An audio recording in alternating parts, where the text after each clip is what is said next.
friends, let's make a simple sandwich. Ingredients needed: sauce, bread, onions, tomato, ghee and chili. Two sides ghee ni apply cheskoni bread మీద. తర్వాత sauce వేసుకోవాలి. కొన్ని onions, tomatoes, అలాగే chilli. ఇప్పుడు దీని మీద second బ్రెడ్ని place చేసుకోవాలి. Preheat అయిన శాండ్విచ్ మేకర్లో పెట్టుకోవాలి.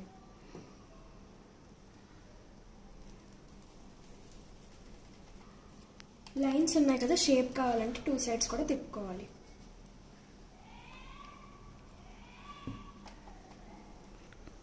ఎన్ని శాండ్విచెస్ కావాలంటే అన్ని రెడీ చేసుకొని పెట్టుకోవాలి.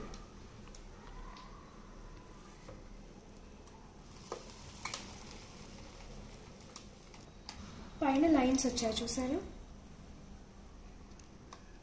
చూసారా టోస్ట్ అయిన శాండ్విచ్ రెడీ అయింది. ఇంతే టోస్ట్ అయిన శాండ్విచ్ రెడీ అయింది. మనకు కావాల్సిన షేప్లో కట్ చేసుకొని టేస్ట్ చేయొచ్చు.